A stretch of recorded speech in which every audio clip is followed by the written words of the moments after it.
Okay, so Kevin Hart is back. This time with Woody Harrelson, the man from Toronto. It's time to talk about it. Let's go.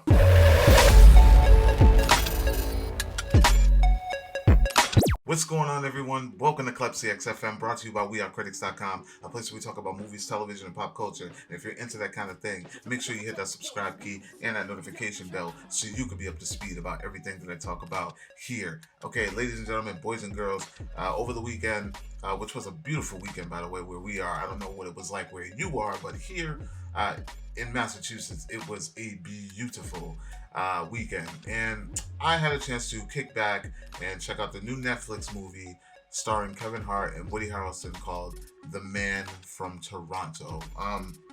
And before I talk about what I thought about The Man from Toronto, let's talk about what The Man from Toronto is. The Man from Toronto, directed by Patrick Hughes, the gentleman who also, before we get into that, I don't even want to tell you that because when I start talking about what I felt about it, you'll understand the things that I felt about who the director was.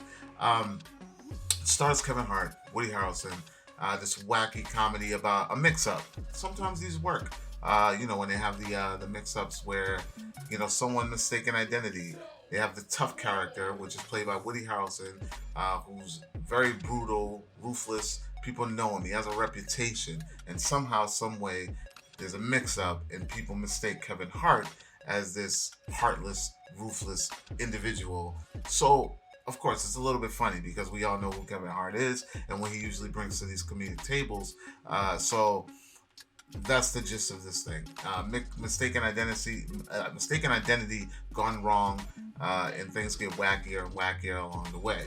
Now, this film, what I thought about it. Yeah, man. Let's just say Kevin was doing great when he was kind of transitioning. He's kind of got that Adam Sandler syndrome right now, where we all respect Adam Sandler and we think he's a great comedic and a great writer, great creative, but his value as a comedian, that stock is kind of dropping. But we appreciate when he does movies like Uncut Gems and Hustle, which is also on Netflix. Very great film. So seeing Kev play this role is a little redundant. He is literally being the same person that he has been in every buddy team up comedy movie. It's like a thing now. It's not even like surprising. It's not. It doesn't feel original. It doesn't feel fresh. If you like that kind of comedy in 2022 or beyond, and knowing it's been around, especially through him for a very long time, you just kind of roll your eyes at the camera. Now, there are very, very silly, funny moments that will, of course, make you chuckle because we're talking about a comedic genius right now. And we're talking about, him teaming up with Woody Harrelson. Woody Harrelson does a great job. And I'm trying to remember this role.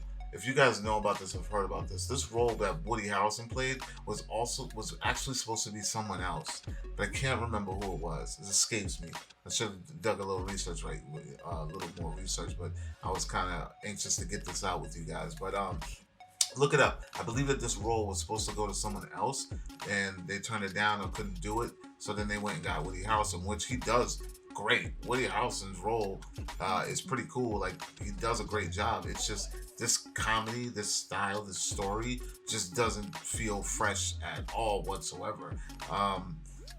So yeah, it stars some cool people. It has the lady from Big Bang Theory, Kuko. Kaylee Kuko's in this. Um, Random casting, but one of the writers is from The Wedding Ringer, which we all know she was in that with Kevin Hart and Josh Gad. Josh Gad, right? So makes sense. It's a family affair. Yeah, but this film, it it's it's just the same old with Kev. And also one of the writers is also one of the writers of no, I'm sorry, not writer, director. The director also did um, the Hitman's Bodyguard. and you immediately feel that. That's what I wanted to hold on to. The director, Patrick Hughes, he did the Ryan Reynolds and Samuel L. Jackson team up, and it's clear as day. Like when you watch this film, like it was very reminiscent of that. Like I was feeling like I was rewatching that type of movie or that movie. Yeah, this in a lot of the comedy is like it's over the top comedy. This feels like a '90s comedy, to be real. Like it's very wacky, very over the top. There are a lot of things going on in this thing where you're gonna be like, this never would happen. But yeah, it's fun, but it's pointless. You know what I mean? It's not Kevin Hart's best.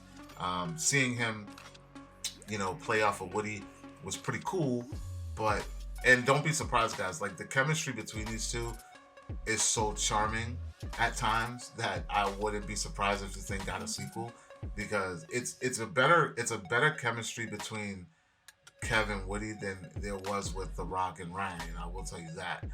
With Red Notice, I felt more of a, like I said, like a '90s buddy cop, bumping heads type of thing between Kev and Woody Harrelson. But the film is just, it's just, it's the same old from Kev. And I'm kind of digging him doing the serious roles, the more serious transition that he's making. I was looking forward to more of that because I really enjoyed the one with him and Wesley Snipes. I thought that was bonkers and unpredictable. And then I enjoyed the one with the daughter. I don't know why I can't remember the names of these films, but I've seen them all and I thought they were cool. But yeah, guys, that's it. The Man from Toronto.